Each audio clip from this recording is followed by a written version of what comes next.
ওই এক খেলোয়াড়ের জীবনী জানে, নায়ক নায়িকার জীবনী জানে, কিন্তু রাসূলের জীবনী জানে না, সাহাবী উমারের জীবনী জানে না, সাহাবী আবু বকরের জীবনী জানে না, সাহাবী উসমানের জীবনী জানে না, সাহাবী আলীর জীবনী জানে না। কিন্তু আপনার সন্তান অমুক খেলোয়াড়ের জীবনী, অমুক দেখা যাচ্ছে দার্শনিকের জীবনী, অমুক দুনিয়াবি বহু ব্যক্তিত্বের জীবনী আপনার সন্তান জানে, কিন্তু যাদেরকে আইডল মনে করা দরকার তাদেরকে আপনার সন্তান চেনে না, তাদেরকে আপনার সন্তান জানে না। তাহলে আপনার সন্তানের অবস্থা কি আজকে? কথা কি বুঝতে পেরেছেন? এজন্যই তো আপনার সন্তান ওই চুলের মধ্যে উদ্বাদ কাটিং দিয়ে ঘুরে বেড়ায়, ও জামা গায়ে দেয় রুচিবোধহীন জামা, ও প্যান্ট পরে ছেঁড়া ফাটা প্যান্টটাকে ও মনে করে ওর নাকি খুব ভালো দেখা যাচ্ছে। ওকে তো ভালো দেখা যায় না, ওকে তো পাগলের মতো দেখা যায়, ওটা বোঝে না। কথা কি বুঝতে পেরেছেন? এই জন্য প্রিয় বন্ধুরা আমার, যে কথা বলতে চাচ্ছিলাম মূলত সেটা হলো আমাদের পরিবেশ এবং সমাজকে যদি আমরা পরিবর্তন করতে চাই তাহলে আদর্শ বাবা মা হতে হবে।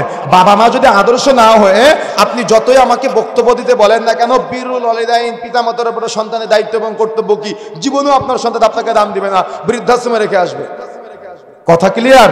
এই জন্য প্রিয় বন্ধুরা আমার, যত দিন যাবে যত আপনার সন্তান বড় হবে, রাসূলুল্লাহ সাল্লাল্লাহু আলাইহি ওয়াসাল্লাম বলছেন, মুরু আওলাদাকুম বিসসালাতি ওয়া হুম আবনাউ সাবঈ সিনিন, তোমাদের সন্তানদের বয়স যখন 7 বছর হবে তখন তাদেরকে নামাজের প্রশিক্ষণ দাও, সালাতের প্রশিক্ষণ দাও। 7 বছর বয়সে থেকে 10 বছর পর্যন্ত সালাতের প্রশিক্ষণ দিতে হবে।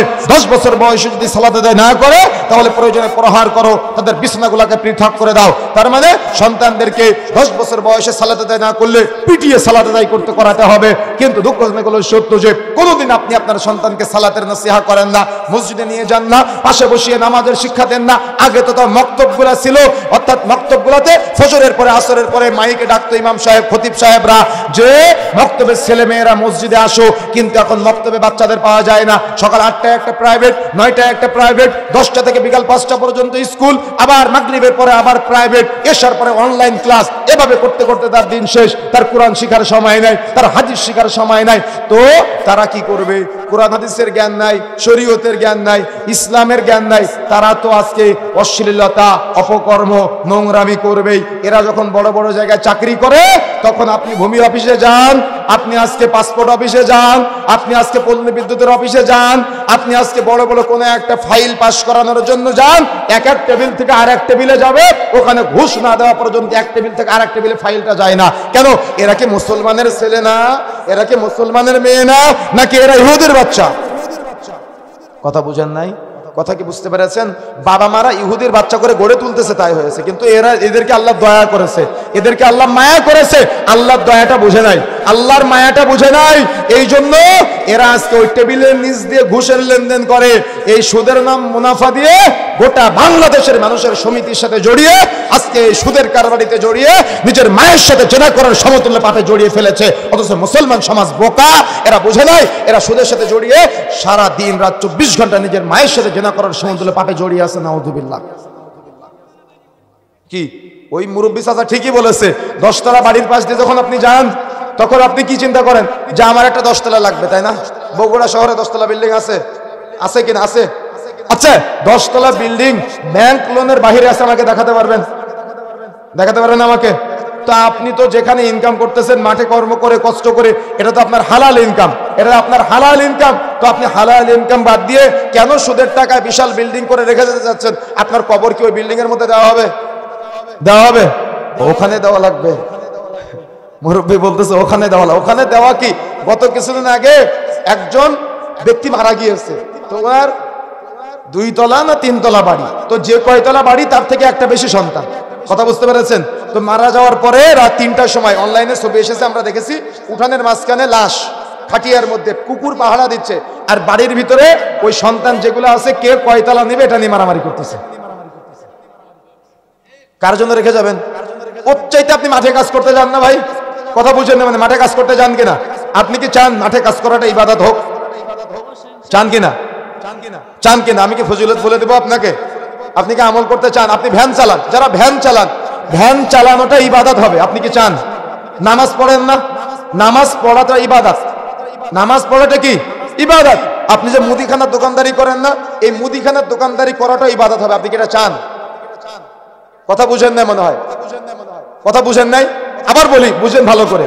আপনারা সহজ সরল মানুষ, আমি জানি এই গ্রামের মানুষগুলো অনেক সহজ সরল হয়, এরা বহু পূর্বে জান্নাতে যাবে, কোনো হিসাব কম। কথা বুঝতে পেরেছেন? হিসাব অনেক কম আপনাদের, আলহামদুলিল্লাহ। তো আপনারা একটা কাজ করলে আপনাদের পুরো জীবনটা ইবাদত হবে শুধুমাত্র, জানেন? একে সকাল থেকে সন্ধ্যা পর্যন্ত পুরাটা ইবাদত হবে। যেমন মসজিদে নামাজ পড়েন ইবাদত না? দেখেন যারা ভ্যান চালান, রিক্সা চালান, মাঠে কাজ করেন, ধান কাটেন তো আপনারা না?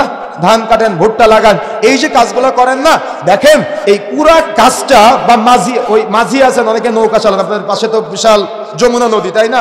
নদীতে আপনারা অনেকেই মাছ ধরেন, মাছ ধরে যারা তাদেরকে কি বলা হয় জানো? জেলে বলা হয়। অর্থাৎ এক একজন এক এক পেশায় আমরা, আমাদের বাংলাদেশের মানুষ আমরা আলহামদুলিল্লাহ জড়িত, আমাদের ধর্মীয় অনুভূতি আছে, আমাদের ধর্মীয় অনুভূতি নিয়ে অনেকেই খেলা করে, আমরা ওই খেলা করার সুযোগ দিব না। জ্ঞানী হতে হবে, আমাদের জ্ঞানী হতে হবে, ইলম অর্জনকারী হতে হবে। আপনি একটা জমি যখন কেনাবেচা করেন, দাগ নম্বর, খতিয়ান নম্বর, পরচা নম্বর কোথায় কি আছে সব দেখেন না? সবই তো দেখেন, তাই না? তো যাকে সব থেকে ছোট জান্নাত দেওয়া হবে, তার জান্নাত হবে গোটা পৃথিবীর মতো। 10টা পৃথিবী একসাথে করলে যত বড় হয়, তার জান্নাত হবে এত বড়। সুবহানাল্লাহ। তো এত বড় জান্নাতের জন্য দলিল লাগবে না? আমল লাগবে না? অবশ্যই দলিল লাগবে, আমল লাগবে। তো আপনার আমলটা আপনি বাড়াতে পারেন, আপনার এই পুরো জীবনটা আপনি ইবাদতে রূপান্তরিত করতে পারেন। কিভাবে রূপান্তরিত করবেন জানেন?